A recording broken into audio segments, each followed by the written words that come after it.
ফুটন্ত গরম পানিতে পান পাতা দিয়ে দেখুন আপনার অনেক বড় সমস্যার সমাধান হবে। পাতা নিয়ে ফোল্ড করে বা পেঁচিয়ে নেবেন। এরপরে একটা কাঁচি দিয়ে এটাকে ছোট ছোট টুকরো করে পানির মধ্যে কেটে দিবেন। এরপরে একটা দারুচিনি এতে দিয়ে 1 চামচ কালো জিরা দিয়ে দিবেন। বুঝতে পারছেন কত উপকারী জিনিস তৈরি করছি। 6 থেকে 7টা লবঙ্গ এতে দিতে হবে, আর কিছু আদার টুকরো, 2 কোয়া রসুন দিয়ে এটাকে মিশিয়ে নেবেন। আস্তে আস্তে যখন সবকিছু রস ছাড়তে শুরু করবে তখন দেখবেন পানির কালার চেঞ্জ হয়ে আসছে আর হালকা লালচে হয়ে যাচ্ছে।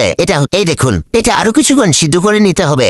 এটা হতে হতে এদিকে নিয়ে নিব 1 কাপ দুধ। এর মধ্যে 10 থেকে 12টার মতো কিশমিশ দিয়ে দিব, 3টে কাজু বাদাম, 5টা কাঠবাদাম এতে দিতে হবে এবং 2টো খেজুর লাগবে, এর মধ্যে দিয়ে দিন। আর এটাকে 1 ঘন্টার জন্য রেখে দিন।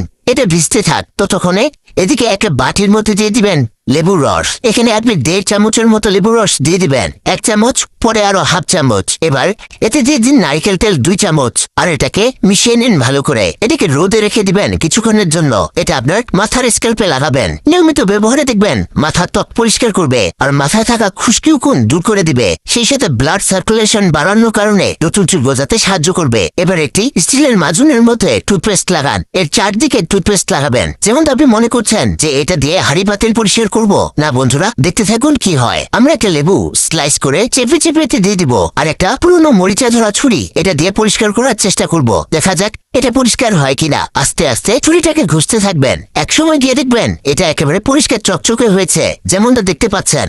দেখুন এটা একেবারে নতুনের মতো হয়ে গেছে। এবার এই ছুরির সাহায্যে একটা লেবু কেটে দেখাই।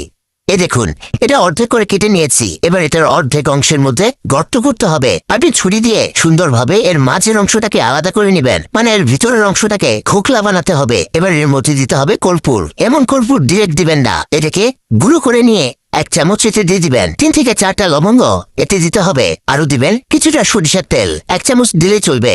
এবার কর্পূরের ছোট এক টুকরো এর মাঝে রেখে আগুন দিন। দেখবেন এটা জ্বলছে। আর এটা আপনি আপনার গরু রাখার ঘরে মানে খামারের মধ্যে জ্বালিয়ে রাখবেন। দেখবেন অতিরিক্ত মশার উৎপাত থেকে রেহাই পাবে আপনার খামার।